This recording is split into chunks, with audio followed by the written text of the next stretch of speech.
vocês quiserem discutir, não tem problema. A gente pode marcar uma outra data. Vocês podem mandar e-mail para mim, para o Alan e para o Sadoc. A gente está sempre disposto, tá? É sempre ótimo. A gente adora quando vocês participam. Sim, certamente. Só antes de começar, de fato, a parte da continuação da aula, eu só queria mostrar rapidamente isso daqui, que é um pouco na linha do que foi perguntado. Isso é um estudo que a gente começou, tá no iniciozinho, lá com o pessoal do Laboratório de Simulações e Cenários da Escola de Guerra Naval, que o professor Cláudio também participa, né, lá desse laboratório. E aqui a gente fez uma análise, como eu falei, são resultados preliminares ainda no começo, mas de um relatório que é enviado da comunidade de inteligência americana, que é uma composição de 16 agências e departamentos, né, lá do governo americano. Eles fazem anualmente, só não fizeram agora em 2020, não saiu, mas faziam esse relatório desde 2006, onde eles falam de ameaças, e aí essas ameaças são as mais amplas, né, ou as mais diversas. Mas o que a comunidade de inteligência considera importante para o Senado conhecer, e aí, a partir de então, legislar em cima disso, né? E aí, então, tem ataques, fala de atores específicos, Coreia do Norte, Al-Qaeda, e aí a gente começou a fazer uma análise disso, uma análise simples, né, de incidência de palavras, fazendo uma análise relativa, para ver como o assunto, não específico de inteligência artificial, que foi perguntado, mas o assunto cibernética, tem ganhado espaço, tanto na opinião da comunidade de inteligência americana, como também o que tem sido reportado para o Senado, através dessa comunidade, né, por essa comunidade. E a gente, só mostrar esse gráfico aqui rapidamente, porque a gente fez uma comparação com a parte nuclear, né, que foi perguntada aí. Então, em vermelho, a gente vê aqui, olha, uma curva que mostra, essa em vermelho aqui, o quão o assunto cyber tem sido mencionado nesse relatório, né, ao longo dos anos. 2006 a 2008 isso não era falado, em 2008 começou a ser falado, e a gente pode comparar aqui com o nuclear, né, que está aqui na linha laranja aqui, né, e que perdeu espaço, se a gente comparar ali com 2008, perdeu espaço, e tem até uma subida aqui em 2019, isso aqui muito provavelmente por conta de movimentos lá da Coreia do Norte, né, mas a gente vê que o assunto, não específico inteligência artificial, mas o assunto cyber, de uma forma mais ampla, tem ganho espaço, né, então só para complementar a resposta, e depois a gente pode trocar mais ideias aí, fiquem à vontade aí para perguntar, tá bom? Deixa eu agora sair dessa apresentação. Vou botar a outra.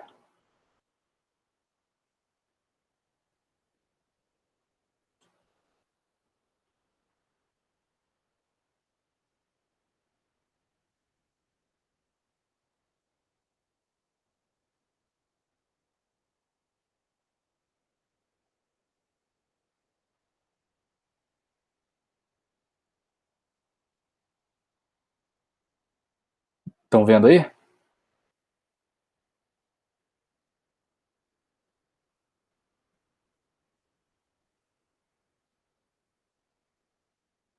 Tá bom, professor, tá show, tá show. Beleza. Tá, então, agora vamos continuar então o assunto que a gente vinha falando nas outras aulas, né? Só recapitulando, a gente começou lá com as motivações, né, para os ataques a sistemas industriais. A gente falou sobre alguns casos específicos, depois a gente apresentou o que se busca nos ataques que a gente vai estudar aqui, se busca o conhecimento de modelos do sistema alvo, um modelo que descreve tanto a parte de controle quanto também a parte física da planta, e a gente chegou a falar então na aula passada sobre uma taxonomia que vai ser a base para essa discussão que a gente vai estabelecer aqui, que mostra a relação entre, até voltando aqui na figura, mostra a relação entre ataques que a gente classifica, né, mais amplamente em ataques de inteligência físico-cibernética, né, o objetivo é obter informações do sistema-alvo e, a partir de então, tratar essas informações para produzir um conhecimento que pode ser utilizado a favor do atacante, né? E os ataques que são ataques controlados, que por sua vez são baseados em modelos, né, ou seja, que requerem esse conhecimento adquirido por meio desses ataques de inteligência físico-cibernética. E nesses ataques de inteligência físico-cibernética, a gente tem, primeiro, o eavesdropping, que é fazer a coleta de informações que estão sendo transmitidas na rede, e aí a gente está falando aqui mais especificamente de informações que estão fluindo em uma malha de controle, né? Ou seja, a gente tem um processo físico com atuadores e sensores, a gente tem um controlador que roda um algoritmo de controle, e aí a gente tem sinais de controle e sinais de realimentação que são transmitidos em rede. Então, o eavesdropping então, é a atividade de colher essas informações, ou esses dados que estão sendo transmitidos na rede, né? Para, então, tendo acesso a esses dados, né, a gente tem aqui os requisitos, uma vez tendo acesso a esses dados, o atacante ele executa lá algoritmos de identificação de sistemas para levantar aquelas informações que descrevem o funcionamento do sistema, o funcionamento físico e os algoritmos de controle, né? Então, aí a gente tem aqui os ataques, que a gente chama ataques de identificação de sistemas, tá? Onde a gente subdivide em dois tipos, né? Os ataques passivos de identificação de sistemas e ataques ativos de identificação de sistemas, tá? O primeiro que a gente vai falar aqui é o ataque passivo de identificação de sistema. A gente chegou a fazer uma discussão na aula passada sobre essa abordagem, que a gente vai falar aqui, vai detalhar um pouco mais hoje, em relação a outros algoritmos de identificação de sistemas. Existem outros na literatura, essa foi a abordagem que a gente utilizou, por conta de algumas restrições que algumas técnicas têm, de você precisar excitar o sistema, ou eventualmente você até por usar isso para uma identificação online, o objetivo final não é nem a identificação em si, mas é o controle. Então, muitas vezes se consegue o controle antes da identificação. Então, a gente, aqui no caso, a gente quer conhecer de fato os modelos, então a gente optou por esse tipo de abordagem, e que também os resultados mostram, eu vou falar aqui, que permite que esses modelos sejam levantados diante de alguns cenários um pouco mais factíveis do ponto de vista de um ataque, ou seja, se o atacante perder pacotes, então há alguma resiliência em relação a esses pontos, tá? Então, o primeiro que a gente vai falar é o ataque passivo de identificação de sistemas, né? O propósito desse ataque, então, é obter o modelo, tá? Da planta e dos algoritmos de controle, e mesmo a latência na rede. A gente consegue monitorar quanto que há de latência na rede, até mesmo pelo tipo de resposta do sistema, não só medindo o tempo de transmissão dos pacotes, mas também pela resposta do sistema, um sistema físico controlado por um controlador digital, por exemplo. Se ele tem um atraso na comunicação, isso muda o comportamento, a resposta do sistema, né, como um todo. Então, a gente também considera o levantamento da latência, tá? Esse ataque, ele é um ataque que, por ser passivo, ele não interfere no funcionamento do sistema. Então, esse é o caso em que o atacante ele quer aprender, né, e não quer se denunciar com nenhuma ação ali, né, intervindo no sistema. Ele só quer simplesmente escutar e levantar um modelo com os sinais que estão disponíveis, tá? E aí, com isso, ele depende da ocorrência de eventos que gerem sinais com informações ricas o suficiente para o processo de identificação, tá? Ele não manipula ou não interfere no funcionamento normal do sistema. Então, a modelagem desse tipo de ataque, né, nessa abordagem que a gente fez utilizando metaheurísticas, como eu falei, a gente optou por esse tipo de abordagem, e aí eu cheguei a fazer uma explicação rápida sobre dois algoritmos. Um eu detalhei um pouco mais por ser talvez um ponto de partida, de uma forma geral, para se entender a computação evolutiva, que é o que a gente usa aqui. Então, eu falei do algoritmo genético, e depois falei do BSA, que é mais especificamente o que a gente usa aqui nessas implementações. Isso não há a possibilidade de usar outros algoritmos, tá? Então, mas basicamente a modelagem do problema ela é da seguinte forma: a gente tem então aqui o sistema de controle em malha fechada, né?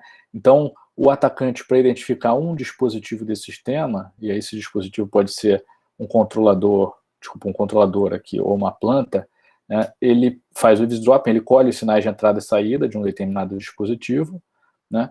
E ele então executa o algoritmo com base nesses sinais. O objetivo aqui é levantar funções lineares invariantes no tempo, no domínio que a gente estudou lá no início, né, os domínios que a gente ia tratar, então, isso no domínio da frequência complexa, tá? Discreta, então é o Z, tá? E a gente viu que a gente pode modelar, só recapitulando, um sistema no domínio do tempo, a gente pode transformar isso para o domínio da frequência complexa em tempo contínuo, que é o S, né? Através da transformada de Laplace, a gente pode discretizar também esse sistema e fazer a transformada Z, a gente chega em uma função de transferência dessa forma, tá? Que no final das contas representa aquele comportamento de um sistema no domínio do tempo discreto aqui, né? Então, essa é a forma genérica de uma função de um determinado dispositivo que eu quero identificar, ou seja, que eu quero levantar um modelo. Então, basicamente, só para tratar de forma genérica, não vou chamar nem de C nem de G, né, uma função de um dispositivo Q de Z, ela é a relação de saída, da saída do dispositivo com a sua entrada no domínio Z, que vai ser igual a uma fração aqui que tem no numerador um polinômio, né, com coeficientes, né, multiplicados por Z elevado a N, N menos 1 e assim por diante, e o denominador também um polinômio. Então, o que a gente quer aqui é levantar esse modelo, né, e levantar esses coeficientes, tá? Isso vai determinar o funcionamento de um sistema, ou vai determinar um modelo que descreve o funcionamento do sistema. Esses coeficientes vão ser em função, se a gente está falando de uma planta, esses coeficientes são em função daquelas constantes que a gente falou lá na primeira aula, exemplificando, quando a gente fala de um sistema mecânico de translação ou rotação, que a gente tem atrito, que a gente tem inércia ou massa, constante elástica. Então, essas propriedades do sistema específico que está sendo atacado é que determinam esses coeficientes que precisam ser levantados. Tá? Quando a gente fala de um algoritmo de controle, isso daqui são, na verdade, pesos que são configurados no algoritmo de controle para desempenhar o controle da forma apropriada, de forma similar como que a gente viu com aquele controle proporcional, né, que a gente fez um controle mais simples só para mostrar como a gente consegue ajustar o comportamento físico através da aplicação de um ganho, né, de um coeficiente que a gente chama de proporcional. A gente depois viu também de forma bem rápida que esse controle pode ser um pouco mais elaborado, então a gente pode ter um controle proporcional, integral e derivativo, e aí nesses modelos a gente tem que fazer esses ajustes dessas constantes, tá? No algoritmo de controle. Então, se a gente fala de um algoritmo de controle, esses coeficientes não são resultado do processo físico, são resultado do que foi implementado, dos pesos que foram escolhidos para que aquele controle tivesse o comportamento desejado, né? Ou a planta tivesse a resposta que se pretende, tá? Então, para estimar esses coeficientes aqui, a gente tem esse modelo genérico, né, de entrada e saída, e uma função de transferência em Z. E a gente usou o BSA, como eu falei, a gente usou também o PSO, que eu não cheguei a entrar em detalhes sobre o PSO na última aula, e eu acho que aqui não tem... a gente pode bypassar a parte do PSO e focar no BSA, porque o entendimento da modelagem vai ser o mesmo entendimento tanto para o BSA quanto para o PSO.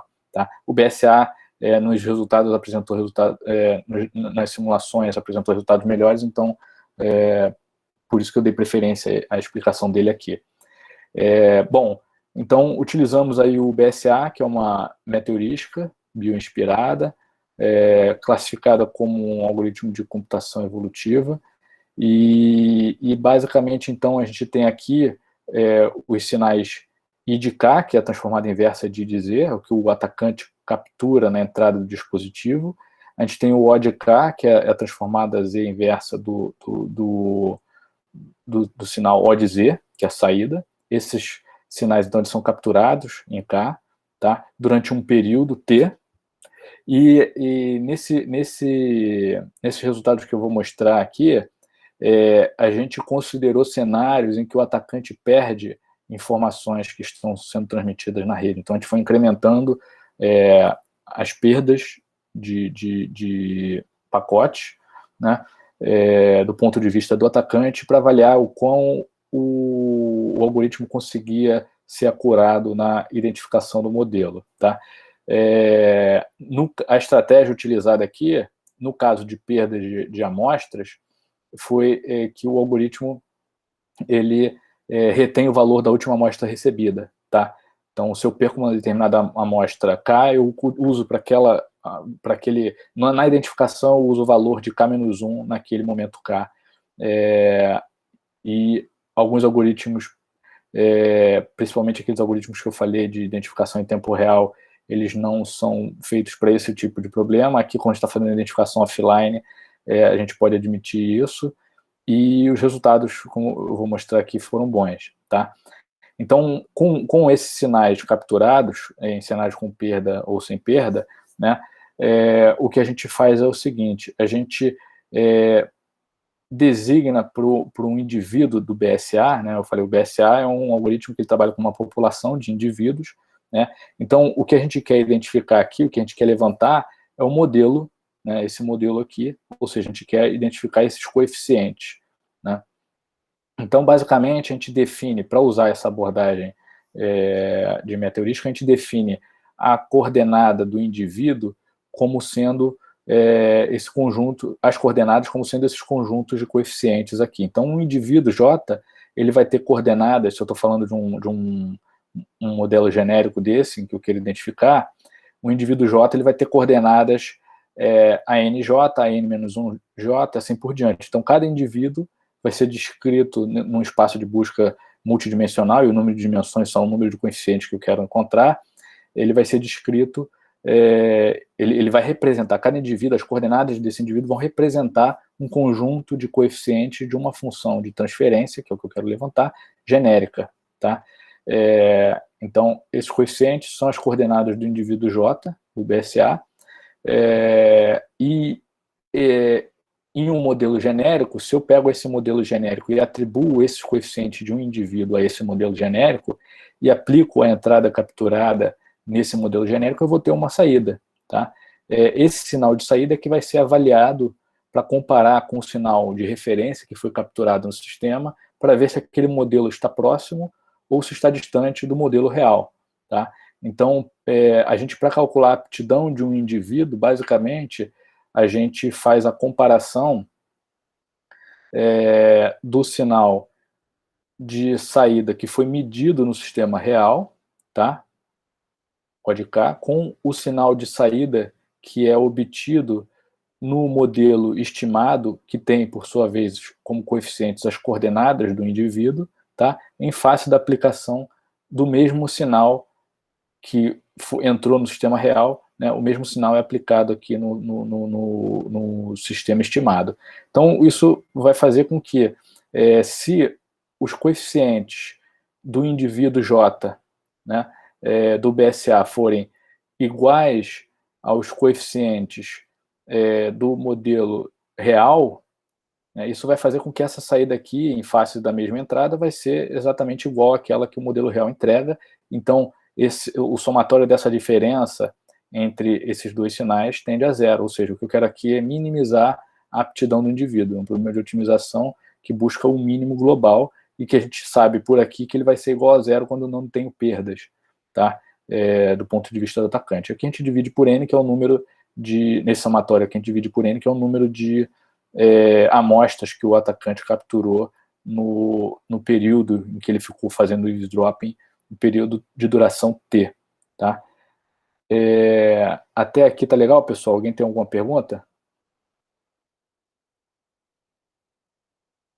Então Oi, Alan. Oi, pode falar. Opa. Você pega as observações do atacante tanto na entrada quanto na saída, né? Sim, Sim. Ah, tá. E aí você, então, dá um pontapé inicial, né, ajusta os coeficientes, e aí vai ajustando os coeficientes para tentar ver qual combinação que melhor aproxima esse mapeamento da entrada e da saída? Exatamente, exatamente. Então, uma vez que cada indivíduo ele é definido tem as suas coordenadas definem os coeficientes de um modelo genérico, né? A gente tem esse pontapé inicial, que você bem falou. Então, naquela dinâmica de um algoritmo de computação evolutiva, esses indivíduos vão trocando essas informações de coordenadas, que na verdade representam modelos estimados aqui, coeficientes de modelos estimados, eles vão trocando essas informações até com que a saída do modelo estimado convirja para o mesmo comportamento do modelo, da saída do modelo real, em face da mesma entrada que o atacante conhece. Entendi. E você assume que a função de transferência, a estrutura dela é conhecida, né? Só os coeficientes que não são conhecidos, né? Sim, sim, a gente assume que a estrutura é conhecida.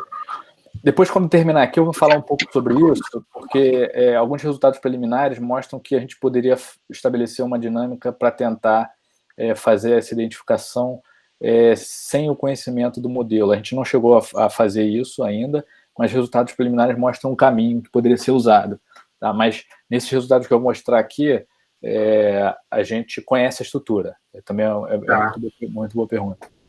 Professor, a estrutura que o senhor fala, o modelo é aquele daqueles cálculos diferenciais que o senhor fez na aula passada? Ou não? Não, a estrutura que eu falo é a ordem desses polinômios aqui da função de transferência em Z. Ah, entendi. Valeu. Entendeu? Nada. O professor Daniel queria perguntar alguma coisa aí, mais? Eu pensei na estrutura, realmente, como sendo a ordem dos polinômios, mas também o fato de ser uma razão de dois polinômios. Então, isso também é uma hipótese, né? Que a função de transferência vai ser uma razão. Sim. Certo. E sobre o número de amostras que o atacante precisa, vocês avaliaram isso? Vocês assumem que o atacante tem, digamos, um número fixo de amostras de entrada e saída, e aí você resolve de maneira offline o problema de identificação, ou vocês assumem que ele vai colhendo essas amostras? Tá, então tem duas formas, né? Tem uma forma que é essa forma passiva, que eu dependo da ocorrência de eventos, né? E tem a forma ativa que eu posso forçar, que eu vou falar mais para frente. Em ambos os casos, o tempo que eu preciso colher essas informações, ele depende da dinâmica do sistema. Quando eu falo dinâmica, é a velocidade de resposta do sistema. Isso vai muito também das propriedades físicas do sistema. Então, tem sistemas que são lentos, né? E tem sistemas que são mais rápidos. De uma forma geral, a gente busca conseguir capturar pelo menos ali aquele período que compõe o regime transitório do sistema quando a gente liga ele, né? Ou quando a gente está falando de uma resposta ao impulso, o período que compreende ali a função de resposta ao impulso do sistema. Entendeu? Acho que sim, mas vocês assumem que o atacante vai ter colhido um número fixo de amostras e é com elas que a gente vai trabalhar? Sim. Para cada tipo de sistema, você vai ter um número mínimo ali de amostras. Tem uma situação que a gente começou a explorar também, a gente ainda não... A gente até tem resultados também publicados nisso, em que eu não observo, mais para sistemas que são sistemas ruidosos, em que eu consigo levantar esse modelo, mesmo que eu perca amostras, tá? Então, eu posso não conseguir pegar, por exemplo, continuamente todo um intervalo desse, que é um intervalo equivalente, por exemplo, a uma função de resposta ao impulso do sistema, mas eu tenho que compensar isso por um período de observação maior. Então, no final das contas, o número de amostras que eu preciso pegar é parecido. Eu só não pego isso de forma contínua no tempo. Mas quando eu falo de resposta ao impulso, na verdade é a própria função de transferência, né? Se eu faço a transformação ela de volta para o domínio do tempo, seja no tempo contínuo ou no tempo discreto, eu vou ter lá uma resposta ao impulso, e aí aquilo tem um período de duração, quando a gente fala de um sistema estável, né? Então eu preciso capturar pelo menos ali o tempo suficiente até o sistema acomodar. Clareou um pouco mais? Ok, sim. Obrigado. Legal, nada. Depois, esses resultados que eu comentei aqui, que a gente tem, eu vou mostrar mais para frente, talvez ajude a ficar um pouco mais claro. Então, essa é a dinâmica para se encontrar o modelo do sistema, e aí esse sistema que a gente está querendo identificar aqui pode ser tanto o controlador, né, o algoritmo de controle, como também a planta. Tá? Bom, então, só complementando aqui, né, ou reforçando, o BSA então, ele é usado para ajustar iterativamente o modelo estimado, minimizando essa função, até que o modelo estimado converja para o modelo real, ou seja, esses sinais aqui fiquem aproximadamente iguais, ou iguais, idealmente, né? Se o atacante não perder nenhuma amostra, o cenário que ele não perde nenhuma amostra, isso de fato pode acontecer, né? Ou seja, f de j, que é a aptidão de um indivíduo j, ela pode ir a zero, não é garantido, porque a meteorística ela admite soluções subótimas ali, né? Mas isso iria para zero exatamente quando os coeficientes, quando as coordenadas do indivíduo são iguais aos coeficientes no modelo real, tá? Em condições de perda de amostras, isso não vai ser possível, porque, como eu falei, a estratégia usada foi repetir a última amostra recebida em caso de perdas, e aí isso, como é um sistema que a gente está tratando como sistema linear, essa perda de amostras ela se comporta como uma não linearidade, então isso não... E eventualmente variante no tempo também, então isso não permite igualar esses dois sinais. Tá? E aí aqui só mostrando alguns resultados, só para exemplificar. Então isso daqui são resultados da identificação de um modelo de um motor DC, isso a gente obteve em simulações, a gente conhecia o modelo para fazer as simulações, a gente não usou um motor real, mas esse modelo ele foi levantado e estava na literatura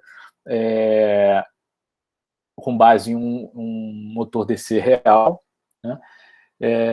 E o controlador é um controlador proporcional integral, a gente chama PI, né? Então a gente fez aqui uma avaliação da acurácia do modelo estimado, então a gente calculou esse módulo de EG aqui e módulo de EC, isso daqui é o modelo o G aqui, no caso, é porque é referente ao modelo da planta, e o C é que é referente ao modelo do controlador. Esse módulo de EG, na verdade, é calculado, se a gente pegar aquele vetor da melhor solução a melhor solução encontrada, né? Ou seja, as coordenadas do indivíduo que teve melhor aptidão, né? Aqueles coeficientes, se a gente subtrair esses coeficientes no hiperespaço, né? Subtrair dos coeficientes do modelo real e fizer o módulo desse vetor, então mostra a distância, né, entre o modelo estimado e o modelo real. E é aqui o que a gente representa nesse gráfico para diferentes perdas de amostras. Então a gente vê aqui que o algoritmo ele tem alguma resiliência, ele perde desempenho sim, mas ele tem alguma resiliência em relação à perda de amostra. A gente foi variando de 0 até 20% de perda de amostras, e essa resiliência ficou um pouco mais clara quando a gente vê os próximos resultados que eu vou mostrar. Mas aqui mostra que sim, há alguma perda, mas a maior parte dos resultados fica ainda ali com um erro de modelo próximo, módulo do erro próximo de zero. Isso aqui no caso da planta, e no caso do controlador, que é uma função de transferência até mais simples, né, a gente tem também esse comportamento aqui. Tá? Mas o que isso representa em termos de ataque? Está aqui mostrando o que o atacante consegue de informação e quão acurado é esse modelo, né, em diferentes cenários de perdas de amostras. Eu ainda não falei especificamente do ataque que usa esses modelos, mas eu vou mostrar aqui um resultado, depois a gente detalha um pouco mais. É um resultado de um ataque que faz uma injeção controlada de dados no sistema de controle, utilizando esses modelos aqui que foram estimados nesses diferentes cenários.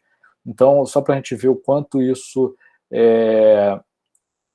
representa uma boa acurácia para o atacante, no cenário mais favorável, em que ele não perde amostras, como no cenário que ele perde bastante amostras, quer dizer, perde 20%, o cenário que a gente avaliou aqui com mais perda de amostras, 20%, a gente tem aqui o resultado do ataque, usando os dois tipos de modelo. Então, aqui, sem ataque, é o comportamento do motor, né, seria essa curva em preto, tá?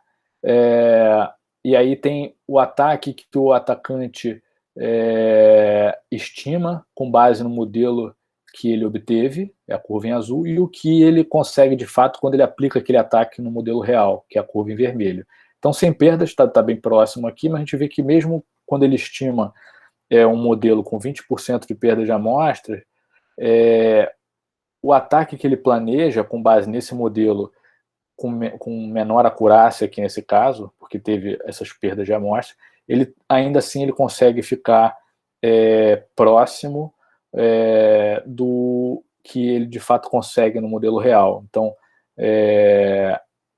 o que mostra a utilidade desse modelo mesmo nesse tipo de cenário, usando essa abordagem de identificação offline, né, por meio de uma meta-heurística, e ainda assim considerando a perda de amostras nessa estratégia de repetir a última amostra recebida. Tá? Por que a gente escolheu essa estratégia de repetir a última amostra recebida? Porque é assim que muitos sistemas de controle trabalham, quando independente de ataque, né, quando eles estão rodando o controle da planta e por um acaso alguma amostra não chega, ele repete, ele usa o valor da última amostra recebida. Tá? Então a gente usou esse mesmo tipo de abordagem para o algoritmo de identificação. Alguém quer perguntar alguma coisa aqui?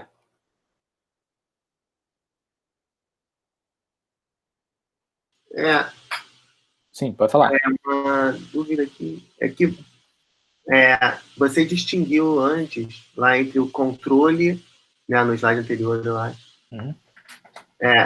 e o processo físico, mas na prática, coeficiente do controle. Então, você distingue, né, o coeficiente de G e de C? Sim, sim. Então, mas o coeficiente do controle você está tentando estimar os dois coeficientes, tanto do controle quanto o de G?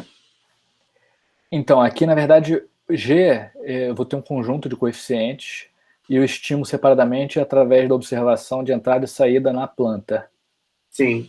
E o controle, ele tem um outro conjunto de coeficientes e que eu estimo com base na observação de entrada e saída do controlador. E você faz tudo de maneira integrada ou você estima um e o outro separadamente? Estimo separadamente. Tem um outro exemplo que eu vou mostrar aqui que eu faço de forma integrada. Aí eu não consigo separar. Na verdade, aí eu chego a uma função equivalente, que é a função de transferência em malha aberta desse sistema em malha fechada, que eu vou mostrar mais para frente. Entendi. Se você puder voltar um slide. Acho que talvez até mais um, acho. Nesse aí, você colocou I, O e Q. Agora, se você puder, de novo, 2 slides da frente. Ah, tá. É porque aqui eu fiz de forma genérica, ou seja, aqui a entrada e saída do modelo Q. Ah, tá. Essa eu queria ver. Ah, tá. Aí você trocou o Q ou por C ou por G, né? Exato. E aí o O e o I virou U e Y aqui. Aqui virou U e Y, e no outro virou... um virou U' Y, e o outro virou U, Y'. Isso. Aqui tem U e o linha, porque se o U idealmente seria o mesmo, o linha seria o mesmo que o de cá. Mas pode não ser por problemas na rede, perdas, por exemplo, né? Ou por conta de um ataque, né? Que aí manipula essa informação. Então, a gente tratou de forma diferente, mas nesse cenário aqui, o que pode tornar o linha diferente de U é a perda. Entendi. Tá. Tá claro que que a gente chama chamado de que aqui vira o seu G, né? Isso, exatamente. Ok. Beleza? Então, como eu falei, aquele conceito de ataque passivo, de identificação de sistemas, o atacante ele não interfere no sistema, ele monitora o que está acontecendo, mas ele também ele fica sujeito à ocorrência de eventos que tragam informações suficientes para a identificação. Por exemplo, se um sistema está em regime permanente, né, é difícil de você conseguir fazer a identificação, né? Se não tem sinais ricos o suficientes para fazer esse levantamento do modelo. No sistema em regime permanente, você tem diversas equações que satisfazem aquela relação de entrada e saída, né? Então, o atacante ele não consegue fazer isso. E aí, tem sistemas que eles são bem dinâmicos, então, por exemplo, uma linha de produção em que você tem motor ligando e desligando o tempo inteiro, isso não seria um problema para o atacante, né? Ele poderia esperar um pouquinho e logo ter um evento que trouxesse para ele sinais ricos o suficiente para o processo de identificação. Mas tem situações em que isso pode não ocorrer, e aí a gente discute o ataque ativo de identificação de sistemas, né? Então, esse ataque ele tem o propósito de, da mesma forma, obter o modelo de dispositivos de um NCS, Sistema de Controle em Rede, da mesma forma que o passivo. Só que, nesse caso, o atacante interfere no funcionamento do sistema, né?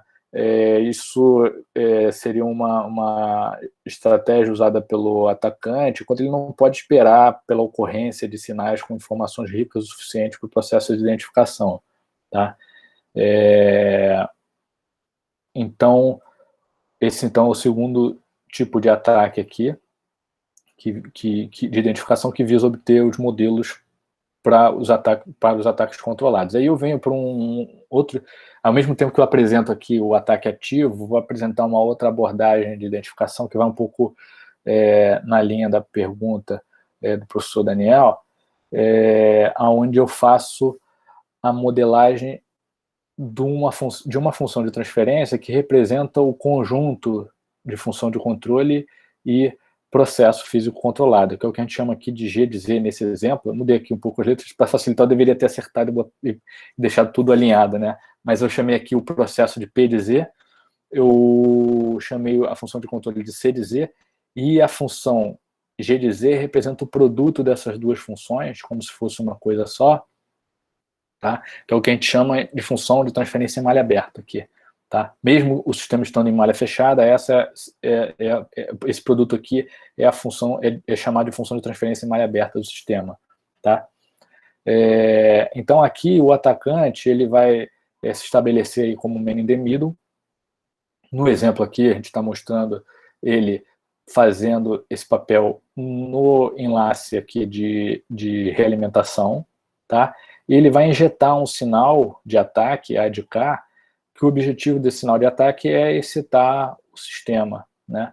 O sistema está estagnado em regime permanente, o atacante ele quer colher mais informações para levantar, então ele excita o sistema e mede a resposta do sistema a essa excitação no mesmo ponto, tá, do enlace. Então ele injeta aqui, isso vai excitar o sistema e ele colhe essas informações no mesmo enlace, tá, para fazer o levantamento dessa função com base nessa relação A de K, no exemplo aqui, Y de K, né? O sinal Y de K sobre A de K.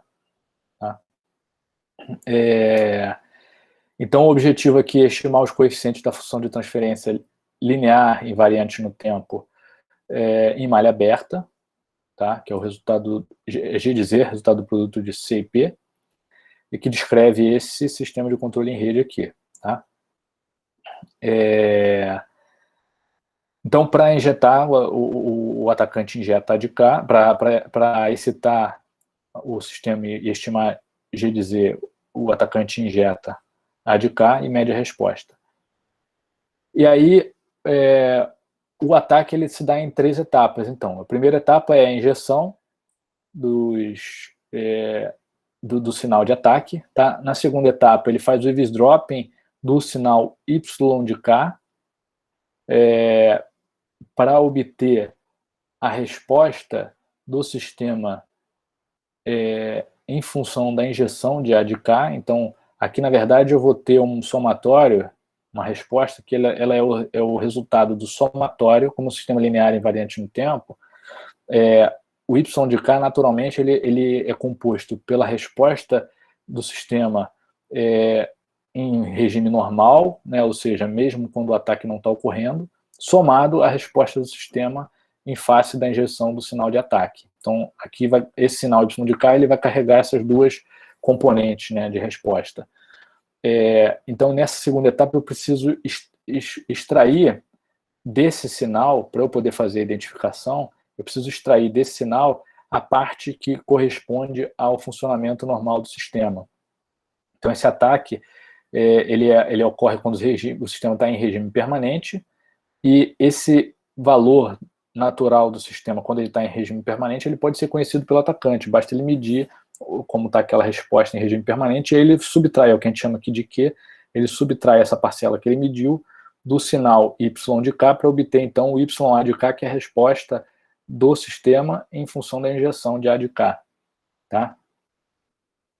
E aí o processo se repete aqui na terceira etapa, ou seja, a gente, com base nesses dois sinais, ou seja, o YA de K e o sinal de entrada, que foi injetado pelo atacante, o sinal A de K, a gente vai fazer, então, a identificação desse modelo G de Z aqui. Tá? A gente vai, então, pegar esse G de Z aqui, como eu falei no slide anterior, ele é um produto de C e P, né? Então ele vai também resultar em um polinômio, né? Na verdade, uma fração de polinômios, tá? No numerador, que tem polinômio no numerador e no denominador. É claro que a ordem aqui vai ser maior, porque vai ser o resultado do produto, por exemplo, no numerador, do polinômio de C com o polinômio de P, no denominador da mesma forma, né? Então isso vai aumentar a ordem do sistema que está sendo identificado, tá? Então a gente vai ter aqui as coordenadas do indivíduo representando os coeficientes dessa função, que agora é de maior ordem, G de Z, tá? E aí a estratégia é a mesma que a gente usou no ataque passivo, ou seja, a gente vai ter um ponto de partida onde a gente tem indivíduos distribuídos no espaço de busca, nesse hiperespaço, e aí eles vão começar a trocar informações das suas coordenadas, né, para convergir para uma solução que faz com que as coordenadas do indivíduo mais apto sejam o mais próximas possível das coordenadas do modelo real. E aí a função de aptidão é similar àquela que a gente viu no ataque passivo, né? A diferença é que aqui a gente não usa o sinal de saída de um dispositivo, a gente usa o sinal Y de K, que é retornado para o atacante em função da injeção de A de K, tá? Então, na verdade, a gente usa o YA de K, que é só a parcela resultante do ataque, da injeção do A de K, né? E a gente compara, então, qual é a resposta. O atacante fez essa injeção, excitou o sistema, colheu uma resposta, e essa vai ser uma resposta de referência que vai ser usada para comparação com a resposta de um modelo estimado que tem como coeficientes as coordenadas do indivíduo J. Tá? Então, isso daqui é a resposta do modelo estimado, isso daqui é a resposta colhida no sistema real em função da injeção de A de K. Isso daqui, quando o sinal resultante do modelo estimado tende ao mesmo valor do colhido no sistema real, então a gente sabe que a gente conseguiu convergir para o modelo real, né, que é o que a gente quer encontrar. Tá? Da mesma forma, a gente divide por N aqui, que é o número de amostras que a gente colhe. Tá? Então, agora como é que a gente produz esse sinal Y chapéu para cada indivíduo, a gente usa esse mesmo modelo que representa o que ocorre no sistema real aqui, né? Ou seja, a gente sabe que o YA de K, né? Ou seja, a parcela de sinal que chega para o atacante aqui, quando ele injeta o sinal A de K, ele vai ser, na verdade, o Y de K menos aquele valor em regime permanente que o atacante pode medir, tá? Que, na verdade, vai ser igual a transformada Z inversa, ou seja, o sinal no domínio do tempo discreto, de G de Z sobre 1 mais G de Z vezes a transformada Z do sinal de ataque. Essa equação aqui, G de Z sobre 1 mais G de Z, a gente deduziu rapidamente lá na segunda aula, né, quando a gente fala de um sistema em malha fechada, qual é a resposta do sistema em malha fechada. Então, a resposta do sistema em malha fechada, considerando aqui uma realimentação unitária, que foi o caso que a gente usou para simplificar, ele vai ser igual a essa função em malha aberta, G de Z, né, sobre 1 mais G de Z, quando a gente tem essa realimentação negativa. Então, isso é exatamente aquele mesmo equacionamento que a gente viu na segunda aula. Tá? Então, isso daqui vai ocorrer para todo K maior que Ks. Esse Ks é o instante, o S de start, é o instante que o atacante começa o ataque, ou seja, ele injeta esse sinal A de K, né, e passa a colher as respostas do sistema em função dessa injeção. Beleza, pessoal? Até aqui alguma pergunta? Do lado esquerdo, você está no domínio do tempo, né? Sim. Uhum. Do lado direito, no domínio da transformada. Isso, por isso que eu botei esse Z-1 aqui, que é para representar, que eu tô mostrando aqui só para poder facilitar a correlação com aquele modelo que a gente deduziu lá na segunda aula. Então eu botei isso para representar assim, mas para que isso fique consistente, a gente tem essa operação de transformada inversa aqui, que mostra que isso, na verdade, eu estou fazendo no domínio de K. Certo. Então, o propósito do atacante é descobrir os coeficientes dessa transformada, né? Isso. E, para isso, ele vai injetar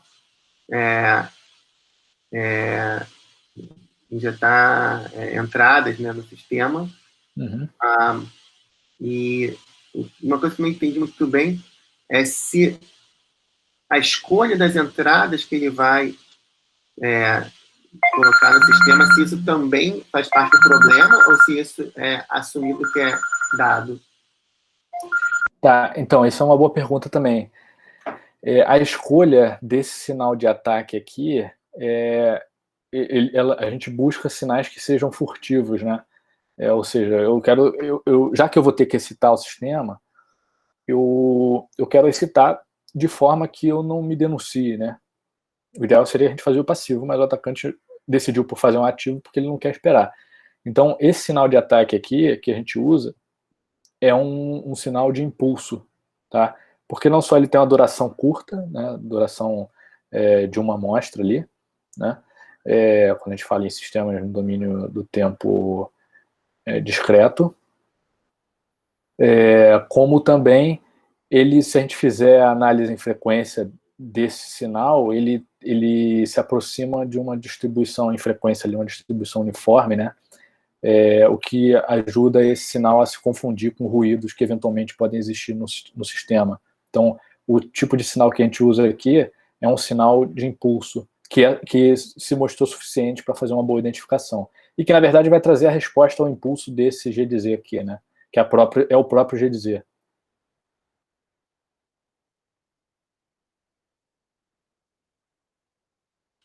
Ok. Ok? Beleza. Então, bom, a resposta do sistema real ao sinal A de K, isso daqui é o a reproduzir aqui, a mesma coisa, tá? Então, isso daqui é a resposta medida, tá? No sistema real, YA de K, tá? Na verdade, a gente mede Y de K e calcula YA de K subtraindo essa parcela aqui que o atacante mede quando o sistema está em regime permanente. A resposta do sistema estimado ao sinal ADK, que é o Y chapéu ADK, ele vai ter essa mesma equação aqui. A diferença é que, em vez de G, é o G estimado, tá? E aqui a única diferença também que eu coloquei, que na verdade dá na mesma, é que aqui eu chamei a transformada Z do sinal, né? Então eu estou multiplicando. Aqui eu tirei ele da transformada inversa Z e fiz aqui o somatório de convolução desse sinal impulsivo aqui, né? Que é nesse caso, como eu expliquei, seria o sinal de impulso, o ADK, tá? Como isso é um sinal de impulso, isso daqui vai ser igual a 1, né? Então, isso vai dar diretamente esse modelo aqui. E aí, bom, por sua vez, então, esse modelo estimado, GE de Z, ele é definido por essa função de transferência, né? Que tem aqui os coeficientes que eu quero encontrar. Então, na verdade, eu tenho uma função de transferência que eu quero encontrar, que, na verdade, é computada dentro de um modelo que representa o comportamento de um sistema em malha fechada, tá? Então, a otimização segue aquele percurso que eu falei, aquela mesma estratégia que eu falei, né? Os coeficientes do modelo são as coordenadas do indivíduo, a função de aptidão é o que eu já tinha explicado no slide anterior, né? A função de aptidão compara a saída do sistema real com a saída do sistema que contém o modelo estimado, tá? Aqui a gente fez uma avaliação, só para mostrar um cenário diferente, que aqui a gente não considerou perdas de pacote, mas a gente considerou um sistema em que há ruído no sinal medido, né? E aí a gente tem aqui diferentes condições de relação sinal-ruído. Quando eu falo relação sinal do ruído aqui, é relação sinal de ataque e ruído do sistema, né? E a gente foi aumentando, então, essa intensidade de ruído e viu que o sistema ele consegue ainda assim ter... É o mesmo tipo de avaliação aqui, tá? A gente está avaliando o módulo do erro do modelo, tá? A diferença é que aqui, lá eu tinha dois gráficos, porque eu tinha essa análise para estimativa do controlador, e eu tinha também essa mesma análise para estimativa do modelo da planta, tá?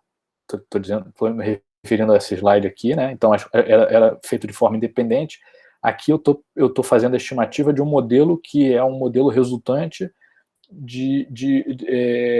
do produto do controlador com a planta. Então é um modelo só, que é aquele G de Z que a gente chamou aqui nesse ataque, tá? Então é um gráfico só por esse motivo, porque é um modelo que eu estou estimando, tá? Um modelo só. E a gente tem aqui para diferentes cenários o comportamento aqui desse erro de modelo em função de diferentes ruídos, diferentes intensidades de ruído ou diferentes relações sinal-ruído. Aqui é o sinal de ataque que eu comentei, né? Então ele é um impulso de K menos KS, só para dizer que é um impulso que começa no instante KS, tá? Beleza, pessoal? Então até aqui alguma pergunta?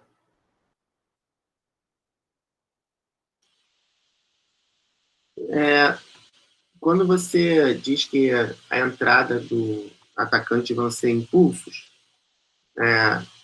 eu entendo, e até como você botou aí, né, você está caracterizando esses impulsos, né? Mas, em princípio, também poderia ter a decisão sobre em que instante, né, aplicar esses impulsos, né? Eu não sei se isso faz diferença, ou se isso seria fora do escopo, ou também faz parte do problema. Faz parte do problema, mas ao mesmo tempo entra um pouco na motivação do ataque, né? Esse tipo de modelagem que a gente fez ali, a gente faz essa injeção quando o sistema está em regime permanente. Então, se ele estiver em regime transitório, por exemplo, aumenta a complexidade disso, porque não é tão simples eu anular esse Q aqui, tá? Então, eu parto da premissa que o sistema está em regime permanente. Mas isso também é a motivação, né? Eu parti para esse tipo de ataque porque não estava acontecendo nada. Então, eu acabei decidindo por esse tal sistema, o que é favorável nesse ponto, porque é uma situação em que é fácil eu eliminar esse Q. Você pode voltar nesse outro slide de novo, por favor? Então,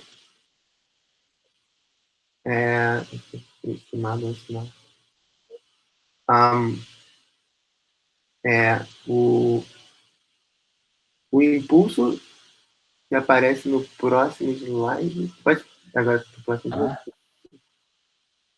Agora, desculpa ficar pedindo para voltar, mas porque esse é o ataque, o impulso.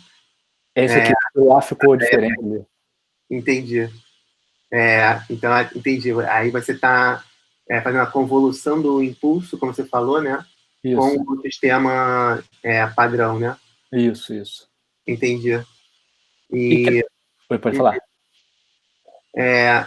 E aí, ali em cima, na linha de cima, a diferença é que você considerou o impulso numa geometria transformada, né? Na verdade, é a mesma coisa, só que aqui eu botei dentro do domínio Z, e aqui eu fiz a transformada inversa, deixei ele de fora aqui. E por que você achou interessante passar para fora? Não, isso aqui não teve nenhum motivo matemático, acabou... eu poderia ter representado assim aqui também. Ok. É só a representação, só. Sim. Talvez até didaticamente ficasse melhor manter uniforme, né? Poderia jogar aqui, em vez de botar o A de Z aqui, eu faria a transformada inversa disso, com a integral, com o somatório de convolução com o sinal A de K aqui do lado de fora, igual como está aqui, né? Então poderia ser isso também, né? Entendi. Poderia, é só a representação. Certo. Acho que... Então acho que tá claro. E aí, ali é menos, e aqui a convolução é com mais, aí você botou y de k menos q. Esse q corresponde... Esse q é essa parcela que eu até botei essa nota aqui, que eu meço, isso é o valor que o sistema converge quando ele está em regime permanente. Tá. Então eu consigo conhecer isso, já que eu estou com o man in the middle, e nada está acontecendo no sistema, ele está estagnado em Q, então eu consigo medir isso, né? Inclusive o atacante optou por fazer o ataque ativo porque nada estava acontecendo, então ele usa isso e em regime permanente é fácil cancelar. Entendi.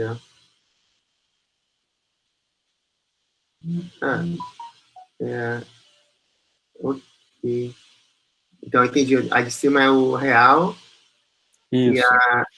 Ou seja, a de cima é que você não conhece, de baixo é o que você estimou, né? O de cima eu conheço, mas eu não meço diretamente, porque o que eu meço é a resposta completa, y de k. Isso é o que eu meço. Sim. Mas para fazer o cálculo da resposta no meu modelo estimado, que é a resposta em função do sinal de ataque, né, que é o y de k, então eu pego aquele sinal que eu medi e subtraio a parcela, que seria a parcela do comportamento normal dele. E aí eu vou usar isso aqui, esse valor y de k, para comparar com a resposta do meu sistema que contém um modelo estimado. Entendi. Em função do mesmo sinal de entrada aqui, que é o A de K, que eu também considerei aqui. Entendi. Entendeu? Sim.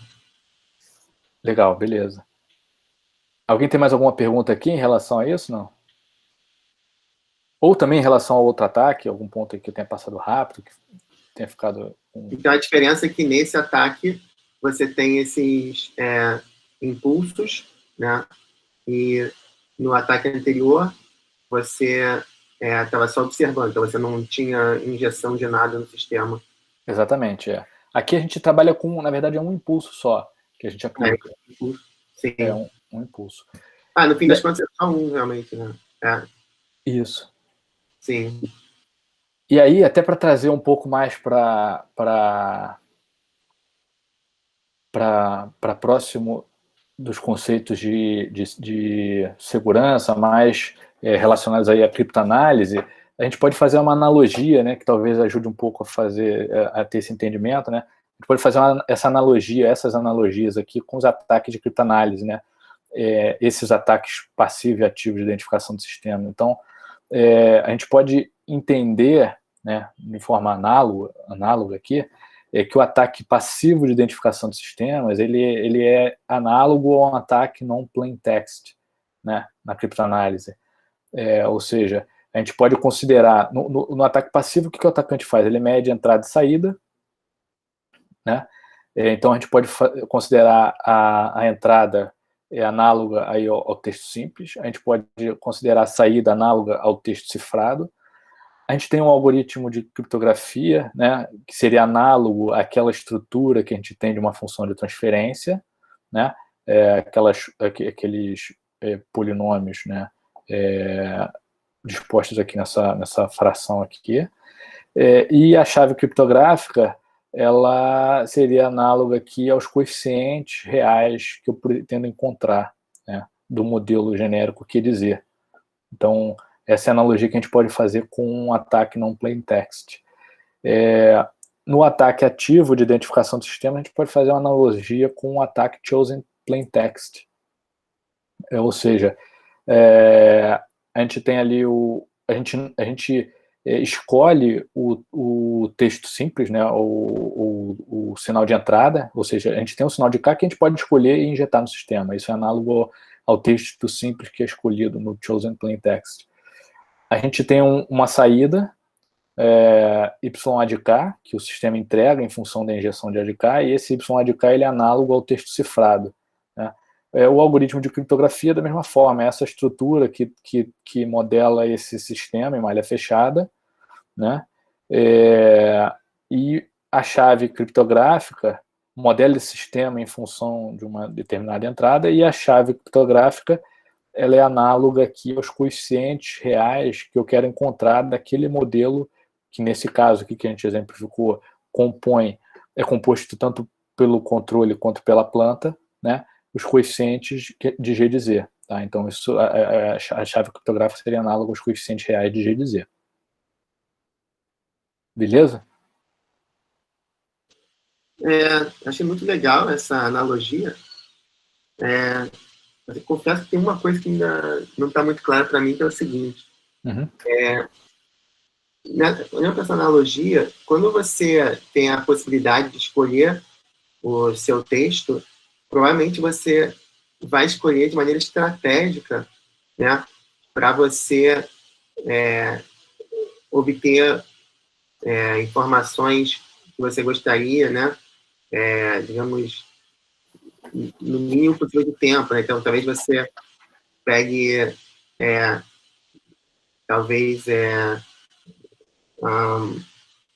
palavras parecidas, né? Para ver se elas vão gerar saídas parecidas, né? E depois, talvez, também experimente... Nem sei como funciona isso, mas eu imagino que tem a maneira de escolher essas entradas para você pegar os coeficientes de maneira mais eficiente do que se você simplesmente jogasse entradas aleatórias, né? Mas seria exatamente o que distinguiria, né, o non-plain text do chosen plain text, né? Porque no non-plain text você tem que trabalhar com as entradas que já foram passadas para o sistema, né? E provavelmente você pode assumir que são uniformes e aleatórios. Agora, no seu caso, esse A de K, né, e o A de Z correspondem ao impulso, né? Sim. Então, assim, é um impulso simples que você nem precisa se preocupar em que instante que ele vai ser mandado, porque o sistema está em estado estacionário, né, como você falou. Então, assim, a gente poderia também pensar, talvez de maneira um pouco mais simplificada, que os dois tipos que você considerou correspondem o sistema está recebendo entradas arbitrárias versus está recebendo um impulso? Tá, a gente pode ter um ataque do tipo non-plain text, que ele está recebendo entradas arbitrárias, isso é um caso, e que dá para fazer identificação. Depois eu vou mostrar uma outra técnica aqui que a gente consegue fazer uma boa identificação. E aí seria, por exemplo, o caso de ter um ruído branco ali e usar essa informação, que ela é bem rica para fazer identificação.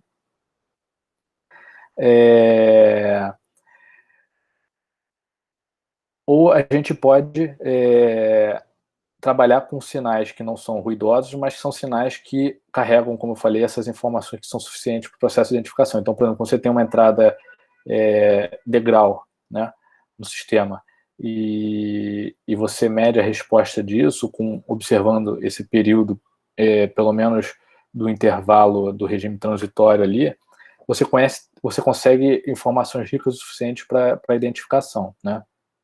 No caso, se o sistema tiver estagnado, essa relação de entrada e saída, ela não é suficiente para eu conseguir levantar esses parâmetros. Como eu falei, eu tenho diversos possíveis coeficientes que podem me levar a uma mesma relação de entrada e saída quando ela está estagnada, né? E aí por isso que a gente parte para o Chosen Plain Text, ou seja, eu não quero mais, eu quero novos sinais, eu não quero mais aquilo que eu já tenho, porque aquilo não é suficiente para eu conseguir fazer identificação. Então eu vou para o ataque ativo, onde eu faço a injeção, que no caso o que a gente utilizou foi uma entrada do tipo impulso, por conta dessas características que eu comentei, né, de pouca duração e no domínio da frequência ser bem espalhado, né, para forçar com que aquelas saídas tenham variedade ou variação suficiente para que eu consiga fazer essa estimativa dos coeficientes. Entendi. Então, isso, no caso, em comparação com criptoanálise, poderia pensar, por exemplo, não sei se eu estiver errado, mas o non-plain text é que você tem entradas de texto, digamos, padrões, tem livros criptografados, e, jornais, textos já conhecidos, e no Chosen Plain Text, você, por exemplo, o input corresponderia a mandar, por exemplo, o abecedário, né, nessa ordem, né? Uhum. E é isso com isso que a gente vai trabalhar, né? Mandar uma amostra de A, uma amostra de B, uma amostra de C. Sim. Isso aí. Uhum. É Okay. claro que isso é uma analogia, né, até para trazer um pouco mais próximo o entendimento das motivações aqui para discussão na área de segurança, né, com base em um tema que é claramente bem estudado aí na área de segurança. Então a gente fez essa analogia, e até a gente usou essa analogia algumas vezes nos nossos trabalhos, que é para facilitar o entendimento, né? Mas é claro que há diferenças aqui, né? O que a gente chama aqui de algoritmo de criptografia, isso não é exatamente assim, né? Até aquelas funções ou conceitos básicos da criptografia não se aplicam aqui, né? Nessas funções aqui que a gente está tratando, mas a ideia é mais ou menos o que se tem ali, pelo menos em termos de motivação, o que se tem nesses tipos de ataque do tipo non-plain text e chosen plain text. Entendi. E só mais um detalhe bem bobo, mas esse A em cima de coeficiente não tem absolutamente nada a ver com o A de baixo, né? Não tem. E é uma boa observação que até para depois... Isso daqui eu peguei de alguma apresentação minha e juntei com de alguma outra e não observei aqui esses detalhes. Sim. Mas o ideal seria mudar até para ficar mais claro. Aqui normalmente eu uso até alfa, eu uso alfa e beta. Acho que vai ter algum slide aqui que vai aparecer como alfa e beta, mas aqui não ficou bom não, porque gera confusão. Tá, beleza? Então, aqui mais alguma pergunta, pessoal? Que aí eu vou passar para a parte dos ataques baseados em modelo. Podemos? Então, vou fechar aqui. Peraí. Deixa eu interromper esse compartilhamento.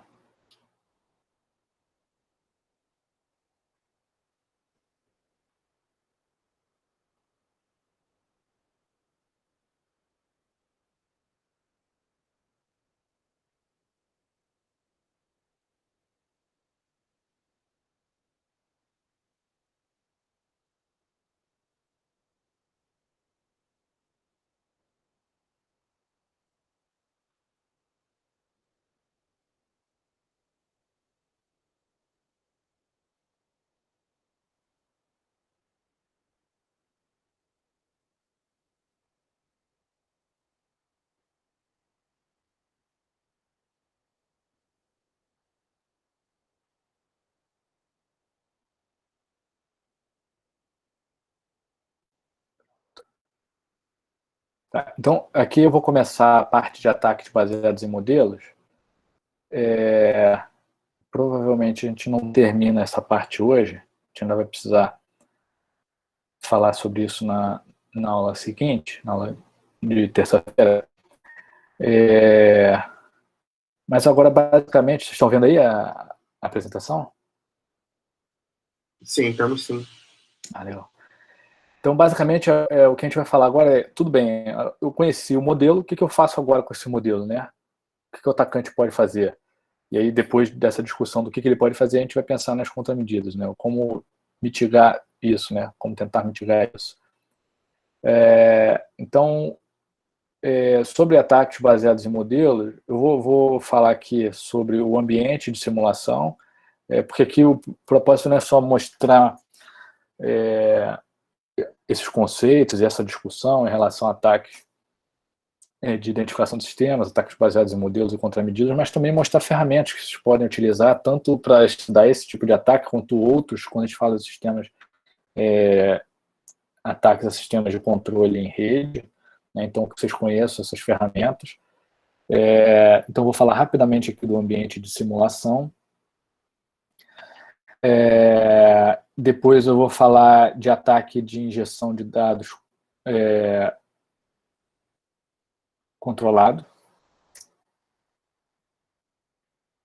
Ataque controlado, né, de injeção de dados. Depois eu vou falar do ataque, é um tipo de ataque que tem na literatura, que a gente também usou no nosso estudo, é o ataque Covert Misappropriation, de sistema de controle em rede, é um pouco mais elaborado, aliás, bem mais elaborado do que esse de injeção de dados controlado.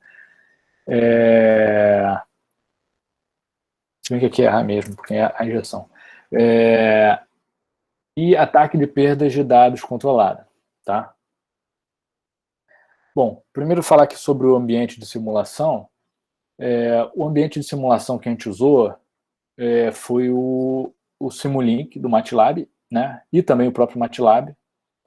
E aí eu queria fazer uma pergunta, até para ver até que ponto vale a pena eu dedicar um tempo a mostrar essa ferramenta rapidamente ou não. Quem aqui não conhece, pode botar aí no chat, ou nunca trabalhou com essa ferramenta do MATLAB, o Simulink? Então, eu, em particular, nunca trabalhei e sempre tive curiosidade de conhecer. Legal. Eu, em particular, teria muito interesse, mas não sei do resto do pessoal. Legal, não, então beleza, tá ótimo. Porque se eu fosse falar algo que todo mundo já soubesse, eu ia falar, não, então vamos... Estou curioso para saber o pessoal de engenharia elétrica. O pessoal de engenharia elétrica está aqui agora. Rafael Ribeiro, você da engenharia, e o Tomás Veloso.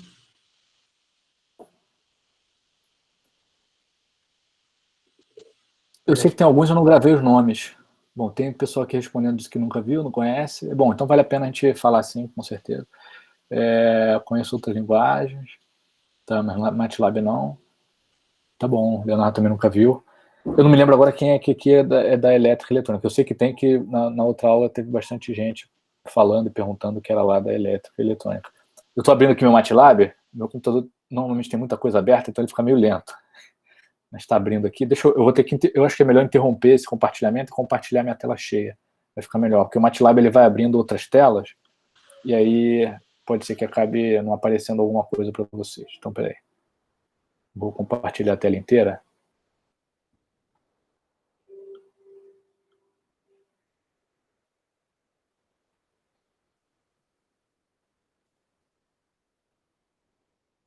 Estão vendo a minha tela aí?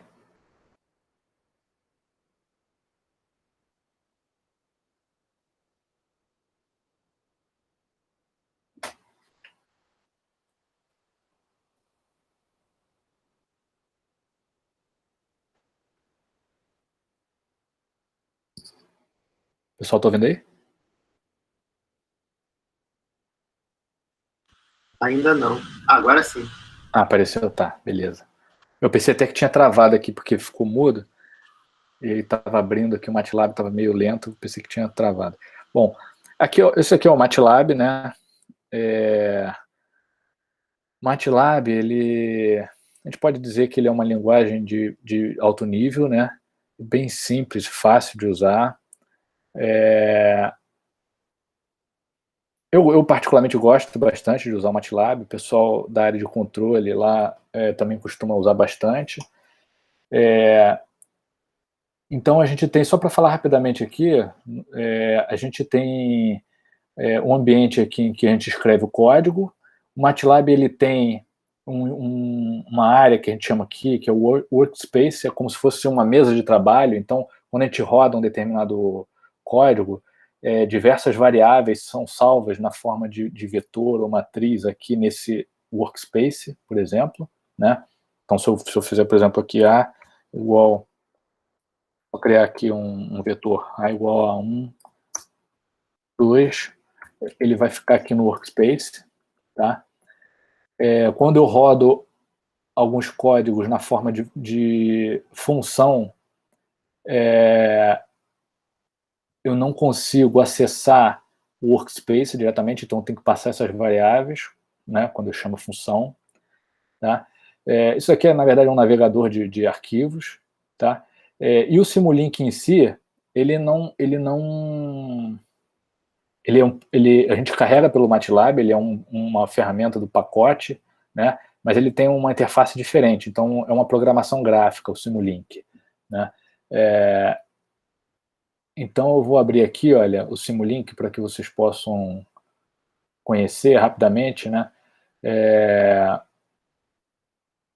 E aí, enquanto ele abre aqui, porque deve demorar um pouquinho por conta da minha máquina que está cheia de coisa aqui, mas enquanto ele abre, a gente consegue escrever aqui em um código em MATLAB, que é um código .m, a gente consegue, o arquivo típico é .m, a gente consegue escrever e executar diversas funções que já são próprias do MATLAB, ou você pode criar funções, né? E vocês podem também chamar, através do código, chamar modelos do Simulink.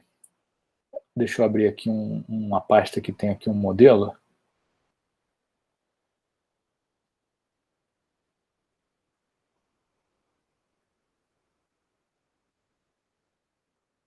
Então a gente tem aqui, por exemplo, esse arquivo aqui, modelo.slx, que depois que ele terminar de carregar o Simulink aqui, eu vou tentar abrir. É um modelo em que a gente constrói de forma gráfica, mas que eu posso, através aqui das linhas de código do MATLAB, chamar esse modelo. Né? Então eu posso escrever, por exemplo, a gente viu ali a gente viu aqui na parte de identificação de sistemas, né? A gente tem um sistema de controle em malha fechada, com um controlador e uma planta.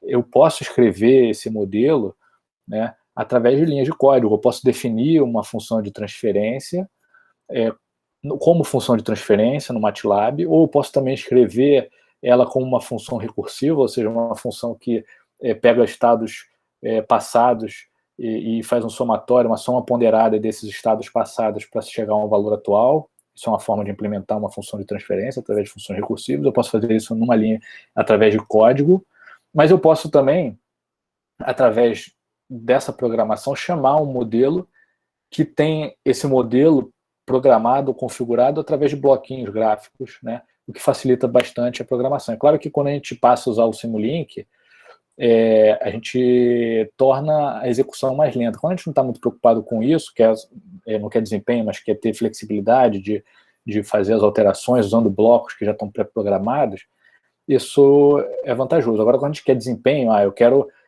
fazer um algoritmo de identificação que seja capaz de rodar em um tempo X, porque a minha aplicação depende disso. Então, aí o recomendado é que não se use o Simulink, se faça aqui no código do próprio MATLAB. Tá? Então, o Simulink, ele, na verdade, ele tem uma biblioteca com diversos blocos, né, como eu falei, pré-programados para diferentes aplicações. Tá? Então, a gente tem blocos para aplicações de controle, eu vou falar de alguns aqui, mas a gente tem para outros tipos de aplicações, por exemplo, processamento de sinais. Então a gente tem aqui filtros para processamento de sinais, já prontos, né? Cadê? Tem aqui, falando em Control System Toolbox, a gente tem aqui filtro Kalman, é um sistema linear invariante no tempo, carregado através de uma função de transferência. Deixa eu ver o que mais aqui. Eu tenho Toolbox para redes neurais, tá? Então tem diversos blocos prontos, o que facilita a construir alguns modelos, né? Então eu vou criar aqui um modelo novo, só para exemplificar, né? Então, tá aqui, essa é a área de trabalho do Simulink, né? É onde a gente cria modelos. Eu vou criar aqui, bem rapidamente, um sistema de controle em malha fechada. Então, eu tenho aqui, por exemplo, vou fazer um sistema no domínio de S. Vou fazer um domínio discreto, então, peraí. Então, eu vou primeiro carregar aqui, olha, uma fonte, tá? Eu vou considerar que a entrada do meu sistema é um sinal do tipo degrau, tá? Então, tem aqui o bloquinho degrau. Eu vou colocar aqui, vou criar um controlador. Então, eu vou pegar aqui, por exemplo, deixa eu pegar aqui uma função de transferência genérica. Então, aqui um bloco que representa uma função de transferência genérica, discreta, tá? Portanto, em Z, tá? Eu vou pegar aqui um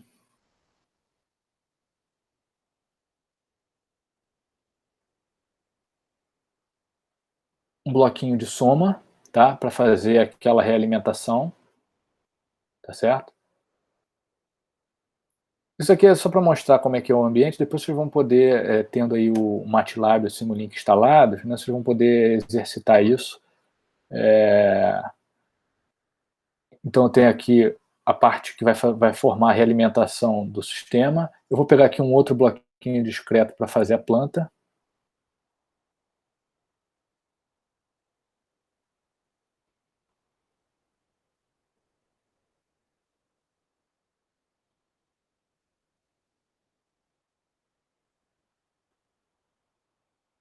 Tá?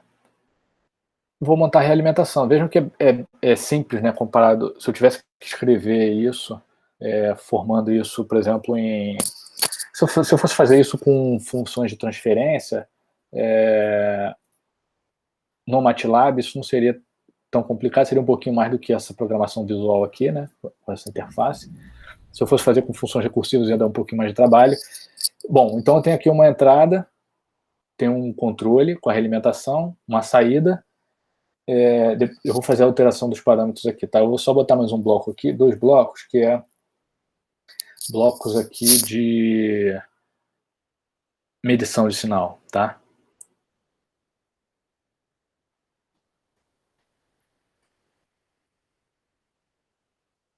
Então tem aqui um bloco que vai mostrar graficamente aqui o sinal resultante, que é um scope, como se fosse um osciloscópio. Eu vou botar aqui um outro bloquinho, que é um bloquinho que faz com que o resultado dessa simulação seja salvo naquela área que eu falei aqui do MATLAB, que é o workspace, tá? Caso contrário, o resultado da simulação e todas as variáveis ficam só dentro daquele ambiente, não vem para cá para eu poder acessar depois com o meu código, caso eu esteja chamando a simulação pelo código, tá? Então, opa. Professor, licença. Pode falar. A linguagem de programação desse programa aí é C? É que me lembrou um pouco a Unreal, né? Porque a Unreal Engine, a que faz jogo de videogame, ela não só, né? Mas hoje em dia é utilizada até na arquitetura, mas ela também usa esse mesmo sistema de blocos, né? Esse captures, né? Não me lembro o nome direito. Inclusive, eu vi em algum lugar um tempo atrás que esse tipo de programação, digamos assim, de sistemática de programação, era utilizada para ensinar crianças, né? A aprender a programar, né? Super show de bola, super sim. prático. Aquele Lego Mindstorm, ele tem essa opção de fazer essa programação gráfica, né? Não é exatamente igual a essa aqui, né? Graficamente, mas nessa lógica de programação gráfica, né? Que sim, para criança é muito bom. eu vou te ser sincero, eu não sei por trás qual é o tipo de implementação que tem. Eu sei que é possível exportar esse modelo em um modelo equivalente em C, tá? É possível fazer isso. No MATLAB eu já fiz isso algumas vezes. Assim como é possível também eu pegar um código que está escrito aqui na linguagem própria do MATLAB e criar um pacote em Python para ser chamado por uma aplicação, por um código que esteja escrito em Python. Tá? Isso também é possível. Só tem uma restriçãozinha, quando eu já fiz isso, só tem uma restriçãozinha que você precisa carregar, você precisa colocar nesse sistema em que vai rodar o código em Python, você precisa colocar, junto com esse pacote que você criou, você precisa colocar uma versão reduzida do MATLAB que ele mesmo cria, mas ainda assim você tem que carregar ali, né? E ele instancia isso, então acaba que não fica uma solução ótima em termos de eficiência, né? Mas é possível também. Então o MATLAB ele tem essas funcionalidades de você poder exportar coisas que você desenvolveu para serem utilizadas junto com outras linguagens. Isso é possível. Tem uma ferramenta que usa o Simulink, que é uma ferramenta chamada XPC Target, em que o MATLAB ele fornece um sistema operacional muito enxuto, com kernel bem enxuto, que você carrega ele. Eu, na época, carregava ele quando era disquete ainda, né? Eu carregava o sistema operacional em disquete. E ainda existe essa ferramenta XPC, ou seja, é um sistema operacional bem pequenininho que você boota a máquina naquele sistema e aí você consegue carregar modelos que você criou no Simulink, você consegue carregar esses modelos e executar esses modelos, né, em tempo real. Então, eu quando usei isso, eu usava para fazer um controle de um motor de aeromodelo, né? Então, a gente tinha uma placa de aquisição de dados, conversão analógica e digital. O Simulink ele tem isso também. Se a gente navegar ali, vocês vão encontrar bloquinhos que são blocos que permitem a interface com placas de aquisição de dados, conversão AD, né? Então eu usava esses modelos para fazer um controle em malha fechada, em tempo real, de uma planta física, né, usando essa placa de aquisição de dados, né, e carregando modelos que tinham sido criados no Simulink e que eram rodados nesse sistema de kernel enxuto aí, capaz de rodar os modelos que foram criados. Tá? Então é uma outra funcionalidade que tem aí com o Simulink.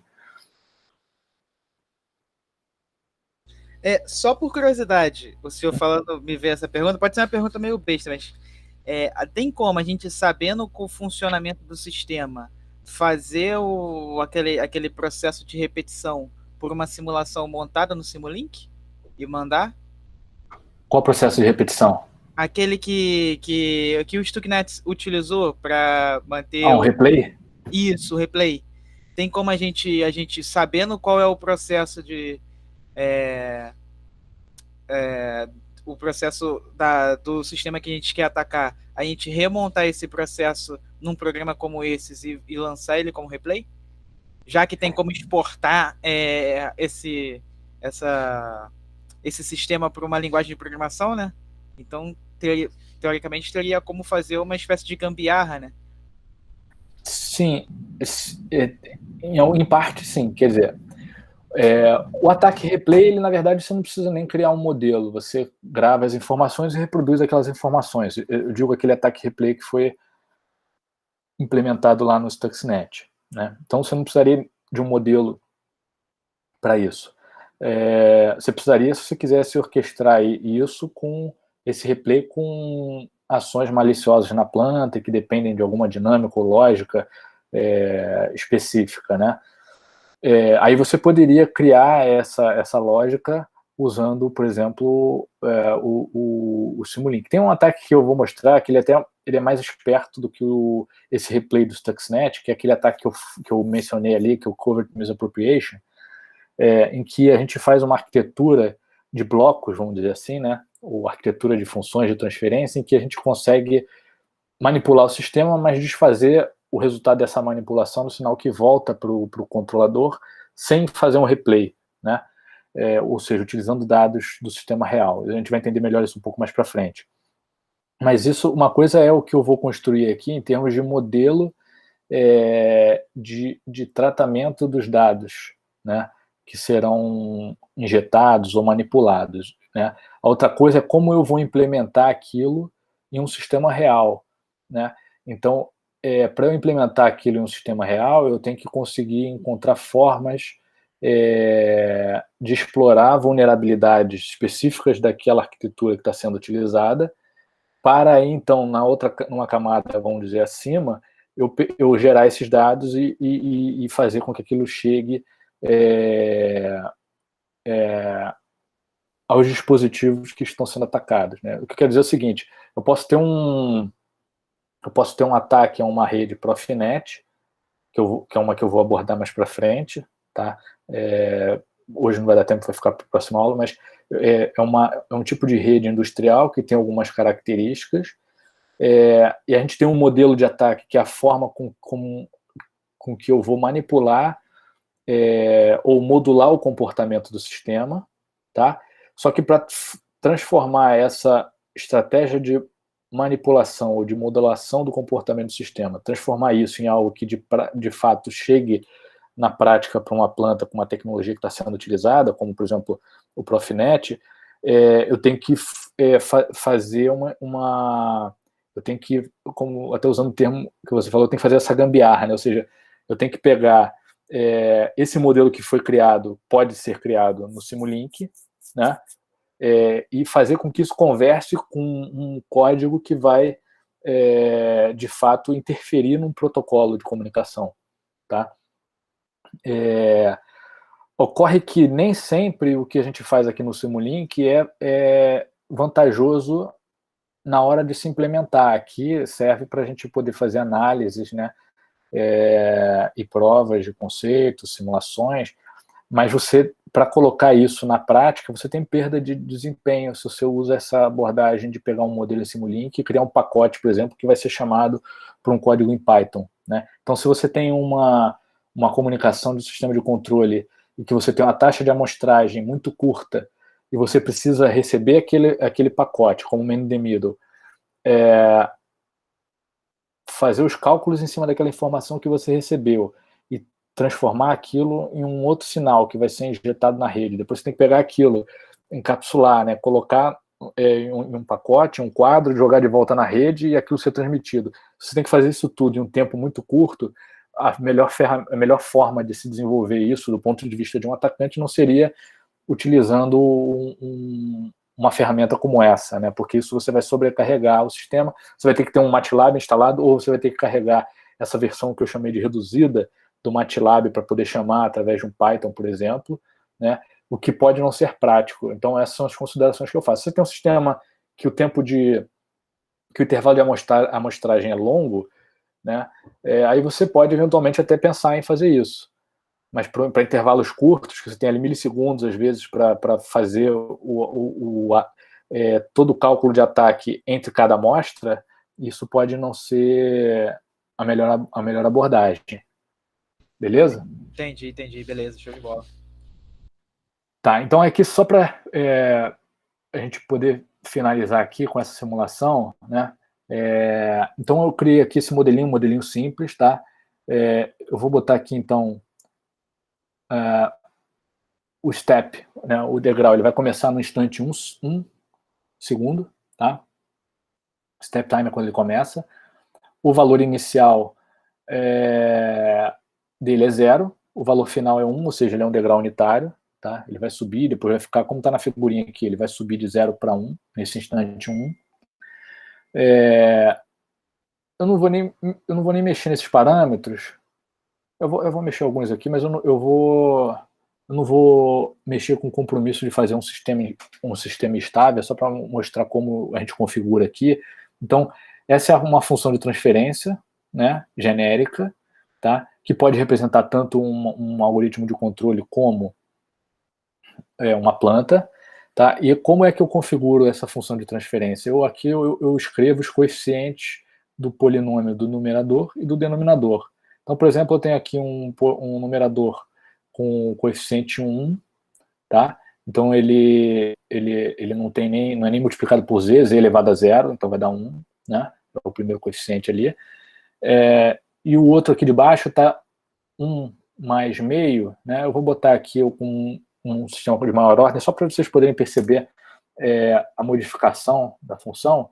Então, eu vou botar aqui, vai ficar z ao quadrado, tá? São os coeficientes na ordem que eles aparecem ali no polinômio. Então, vai ficar z ao quadrado mais 0,5z mais 0,2, por exemplo, tá? Eu posso fixar o intervalo de amostragem, e eu vou fixar aqui, vou botar um intervalo de amostragem de 0,1, tá? Segundos. Aplicar, ok. Então tá aqui, ó, ficou z ao quadrado mais 0,5z mais 0,2, tá? Aqui eu posso fazer ele herdar, aqui ele nem precisa, mas nos outros eu posso fazer ele herdar o intervalo de amostragem ou configurar manualmente, tá? Aqui na verdade, eu tô fazendo uma realimentação negativa, tá? Como naquele sistema de malha fechada que a gente estudou, né? Na verdade, eu vou botar para fazer agora, realimentação negativa, ele estava positivo, então botei aqui mais e menos, para ele ficar realimentação negativa, ou seja, os sinais, conforme eu for adicionando sinais aqui, né? Eles vão aparecendo aqui como pontos de conexão em volta desse bloquinho, tá? Então aqui eu tenho um sinal de mais entrando e agora eu quero que o outro seja um sinal de menos, tá? Tá, ok. Aqui a função da planta, eu vou botar uma planta um pouco mais complexa aqui. Como eu falei, eu não estou aqui no compromisso de fazer ser estável, instável, só para ver como é que a gente configura os bloquinhos nesse exemplo aqui, tá? Então eu vou fazer aqui 0,1 menos 0,4z, desculpa, vai ficar z menos 0,4, e aqui eu vou botar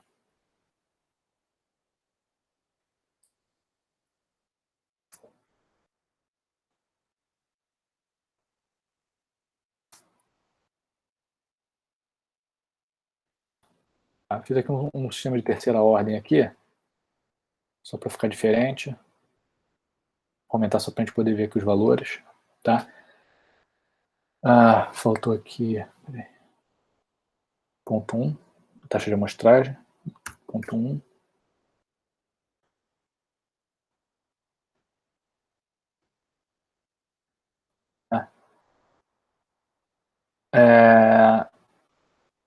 Aqui, ó, peraí que eu cliquei aqui, ele vai demorar um pouco. Tá, eu abri o scope, aqui é onde vai aparecer o sinal, como se fosse num osciloscópio. Aqui eu posso determinar qual é a variável, o nome da variável em que o resultado da simulação, ou desse sinal especificamente, né, aqui eu vou colher só esse sinal, vai ser salvo aqui no workspace, tá? Então eu vou botar aqui y, tá? Então ele vai criar, quando rodar a simulação, ele vai criar uma variável y e vai salvar lá. Vou botar aqui mesmo sample time, tá? E a simulação com duração de 10 segundos. Então, eu vou dar um run aqui.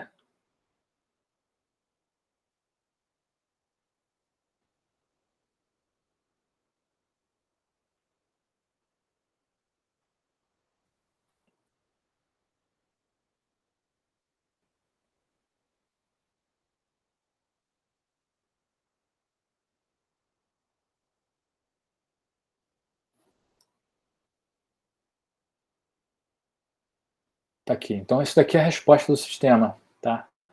A gente pode ver que é um sistema que ele é instável, né? Está meio lento aqui. Depois eu salvo isso aqui. Tá, então, como eu falei, é que eu não me comprometi em fazer um sistema estável, bonitinho. O propósito aqui é mostrar de forma bem simples como é que a ideia de programação, vamos dizer assim, aqui no Simulink, né, essa forma gráfica, E aqui, então, a resposta é um sistema instável, tá? Se eu quiser observar essa variável, ela foi criada aqui, ó, tá? Onde eu tenho aqui a resposta do sistema, tá? A cada intervalo, então eu configurei o intervalo de amostragem de ponto 1, né? Então ele vai incrementando de ponto 1 em ponto 1, e aqui eu tenho os valores daquele sinal, tá? No domínio de K, né? Ou seja, no domínio de tempo discreto, tá bom? Ele salvou aqui também essa variável, que é a variável de tempo de saída, tá? Que na verdade nada mais é do que aqueles intervalos incrementando também, tá? Então, isso para mostrar rapidamente, esse foi o ambiente de simulação que a gente usou. A gente pode usar isso para fazer simulações de diversos tipos de planta. É claro que aqui, em algumas simulações, a gente coloca mais alguns blocos de atraso, ou blocos que vão fazer a simulação da perda de pacote, né? Como, por exemplo, aqui nesse slide, em que eu tenho esses blocos aqui, que eu vou explicar depois mais para frente, com calma, que são só com o propósito de fazer a simulação da perda de pacote em enlace. Esses aqui são atrasos, tá? Mas esse é o ambiente de simulação que a gente usou em boa parte dos resultados que a gente obteve. A gente também teve a possibilidade de fazer experimentos em equipamentos reais, validando muitos resultados que a gente obteve aqui por meio do MATLAB, tá? Então, pessoal, até passei um pouquinho aqui da hora, uns 2 minutinhos, mas eu acho que fica num momento bom até mesmo de parar, antes de a gente começar a entrar na parte dos ataques em si, né? Vocês já conheceram aqui o ambiente de simulação, e aí na aula que vem a gente volta com a discussão sobre os ataques e, correndo tudo bem, se Deus quiser, a gente já fala das contramedidas na aula que vem. Beleza, pessoal? Alguém quer perguntar alguma coisa, alguma curiosidade? Quer que eu mostre alguma coisa que eu não mostrei aqui no Simulink? Quer dizer, tem muita coisa que eu não mostrei, porque o Simulink tem muita ferramenta, mas alguma coisa que eventualmente tem em mente aí, se quiser, aproveita aqui e mostro rapidamente.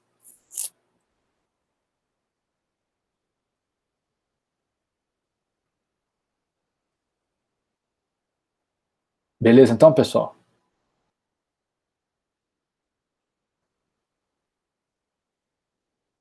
Estão me ouvindo aí? Ou eu caí? Estamos sim. Muito obrigado, Alan. Eu fico preocupado que a máquina está carregada aqui, está cheia de coisa, fico com medo de perder a conexão. Esse MATLAB também às vezes fica bem pesado, mas muito obrigado. Nada. E a gente conversa mais na terça, então. Tá bom, beleza. Obrigado aí, pessoal. Um abraço. Um abraço. Bom fim de semana. Bom fim de semana. Fim de semana.